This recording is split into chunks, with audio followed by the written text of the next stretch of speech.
Assalomu alaykum, Nemis tili kanali kuzatuvchilari. Mana 10-darsga ham yetib keldik. 9-darsimizda Nicht va Kein inkor olmoshlarini o'tib bergandim sizlarga.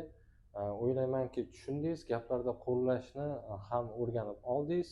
Bugungi mavzuyimiz esa perfektning yasalishi. Perfekt bu o'tgan zamon. Demak, perfekt haben va sein yordamchi fe'llarining present shakli va asosiy fe'lning partitip 2 shakli orqali yasaladi. Bu nima degani? Mana men haben va sein bilan yasalgan perfektga misollar yozdim. Ya'ni lesen o'qimoq. Lesen o'qimoq fe'lini tusladim perfektda.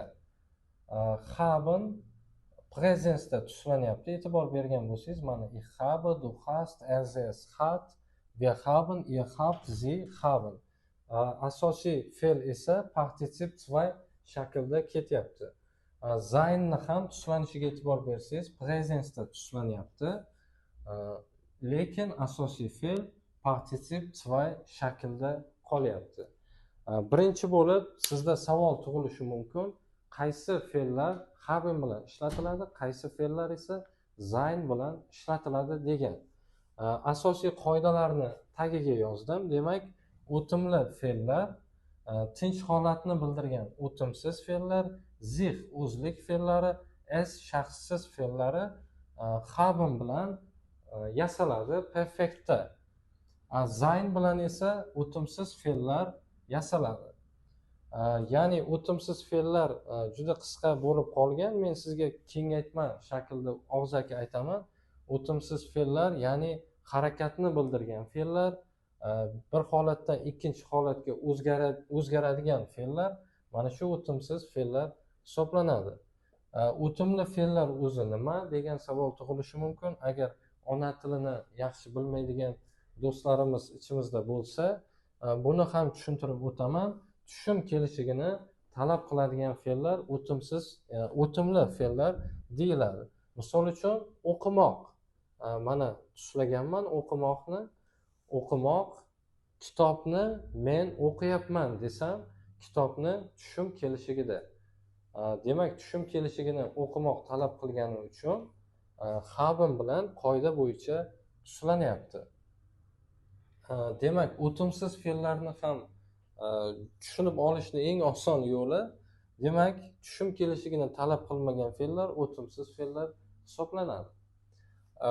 Sich o'zlik fe'llari, es shaxssiz fe'llari, tinch holatni bildirgan o'timsiz fe'llar, bularni ham nimaligini tushunib oldingiz menimcha. Bitta mana shunga misol aytaman. Xo'p, tinch holatni bildirgan o'timsiz fe'l o'zi nima?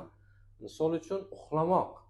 Uxlamoq, men uxlayapman yoki men kecha ko'p uxlaganman deydigan bo'lsak, bu hech qanaqa tushum kelishigini talab qilmaydigan fe'l, lekin tinch holatni bildiradi, uxlash. Shuning uchun u ham haben bilan ishlatiladi. Xo'p, buni tushunib oldik. Endi partitip 2, ya'ni o'zbek tilida sifatdosh 2. Bu nima o'zi aslida?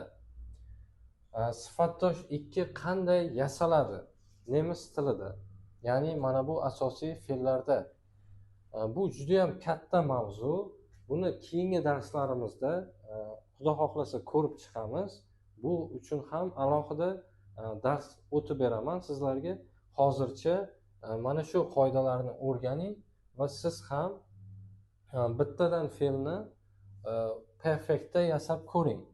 Perfektda aytib o'taman, perfektni yasalishida o'sha partitip 2 asosiy fe'lni yasaydigan bo'lsak, bular esingizda bo'lsa, avvalgi darslarda aytgandim, fe'llar 2 ga bo'linadi, kuchli va kuchsiz fe'llar.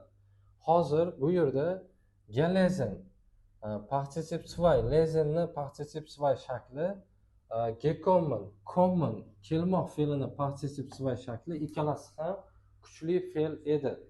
Kuchli fe'llar jadvali bor. Siz lug'atlarimizni orqasida ham bor. Undan tashqari kursimga keluvchilarga chiqarib berganman. Darajalarga moslashtirilgan kuchli fe'llar jadvalini. O'sha kuchli fe'llar jadvalida kuchli fe'llarning partisip svay shakli berilgan. Shulardan kursiz, lesen va kommen fe'llari mana shu shaklda bo'ladi perfektda. Demak, bugungi darsimiz tugadi. Tarjimalarni ham yozganman. Mana o'tgan zamon bo'lgani uchun ich habe gelesen men o'qiganman. Ich bin gekommen men kelganman. Bugungi darsimiz tugadi. Keyingi darslarda ko'rishguncha xayr, sog' salomat bo'ling.